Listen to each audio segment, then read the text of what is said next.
सात संगत जी, प्यार से कहना धन निरंकार जी।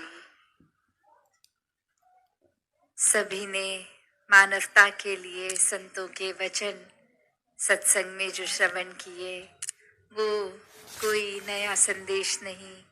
वो युगों युगों से भक्तों ने जो अपना जीवन जिया है और जीते जी अपने कर्मों से, अपने वचनों से जो संदेश दिया है, वही आज भी संदेश अलग अलग माध्यमों से एक दिया जा रहा था कि जीते जी अपने जीवन को संवार लें, इस परमात्मा को ब्रह्म ज्ञान द्वारा अपने जीवन में ले आएं, ताकि फिर एक जीवन भी एक वरदायनीय जीवन बनकर एक मानवीय गुणों से युक्त जीवन हो, एक बहुत ही सरल और सहज जीवन बन जाए। एक मनस्थिति और परिस्थिति की जो बात होती है कि परिस्थिति तो बदलती रहती है, पर मनस्थिति हमेशा एक जैसी ही हो, क्योंकि जिनके दिल में, जिनके मन में, जिनके हर पल में ये परमात्मा है, वो फिर परिस्थिति से नहीं अपने आप को बदलते। वो तो फिर थम गए, वो अपने मन को टिकाकर एक वो 24 घंटों की जो मेडिटेटिव स्टेट है कि कोई कार्य कर रहे हों, ध्यान परमात्मा में ही है। तो ऐसा जीवन संतों का रहा है और अभी भी इसी तरह जीने का संदेश। और वो संदेश क्यों? क्योंकि संत हमेशा एक जीवित इंसानों को ही ये दिया जाता है कि जीते जी इस परमात्मा की लगन लगा लो, जीते जी भक्त बन जाओ, वरना ये श्वासें जब खत्म होंगी तो भक्ति करने की संभवता भी खत्म है। तो हर कोई जो इस मनुष्य जीवन में आया है, उस परम ही एक सबसे पहले एक प्राथमिकता देते हुए जो एक काम करना है, वो अपनी आत्मा का नाता इस परमात्मा से जोड़ना है। तो कैसे ये संतों के सिखलाई पे हर कोई चलता जाए, और अगर ये सिखलाई नहीं रहती तो फिर बात यही है कि मन में एक भाव दूषित हो जाते हैं। परमात्मा जिस मन में नहीं है, जिस बुद्धि में नहीं है, तो वो बुद्धि, वो मति संतमति नहीं रहती। वो मन मुताबिक एक कर्म भी फिर लालच के, लोभ के, एक अपना ही फायदा देखते हुए, औरों का दिल दुखाते हुए ऐसे कर्म बन जाते हैं। फिर अपने आप को भी इंसान एक बहुत ही सुपीरियर मान लेता है, ऊंचा मान लेता है, अहंकार मन में रख के एक ऐसी सोच ले आता है कि हमसे ज्यादा प्रथम और कोई नहीं। तो एक शायर ने भी जिस तरह लिखा कि घरों के बाहर नाम थे, नाम के आगे ओहदे थे, बहुत ढूंढा कोई इंसान न मिला।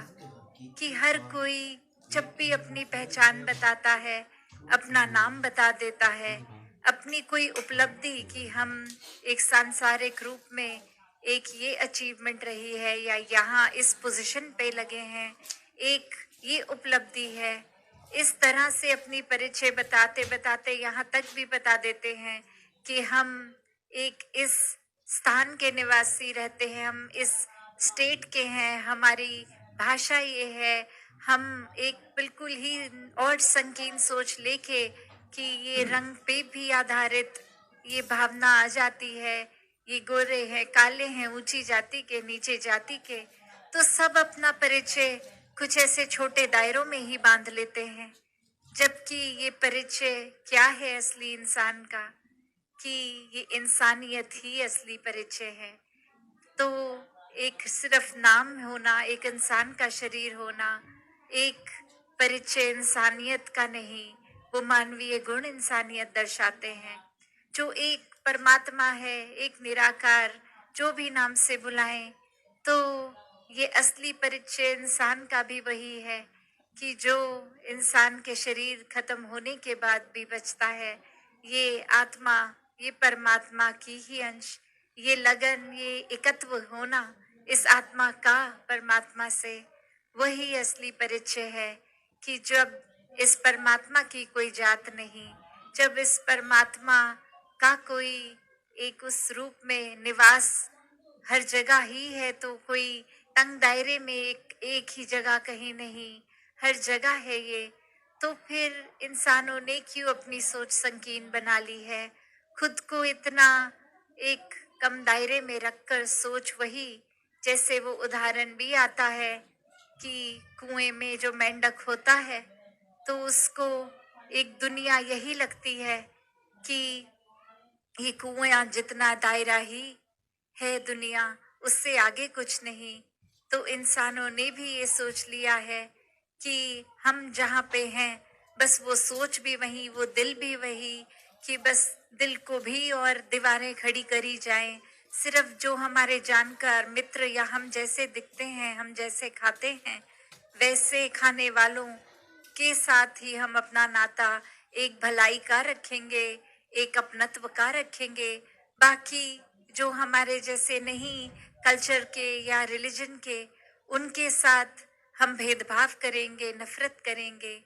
पर बात वही कि जैसे एक मेंढक की वो जो हकीकत थी, पर अगर वही मेंढक पहले उस कुएं में थोड़ी छलांग लगाए तो एक छोर से दूसरे छोर भी पहुंचेगा, और फिर एक समय बाद वो छलांग इतनी लग जाएगी कि वो कुएं से बाहर धरती पे, और चलते चलते वो फिर एक समय वो लिमिटेड कुएं का पानी नहीं, एक विशाल सागर के आगे भी वो मेंढक खड़ा होगा कि वाकई ही एक सोच, एक दृष्टि कितनी छोटी पहले, और अब ये कितना असीम रूप है, कितना वास्ट रूप।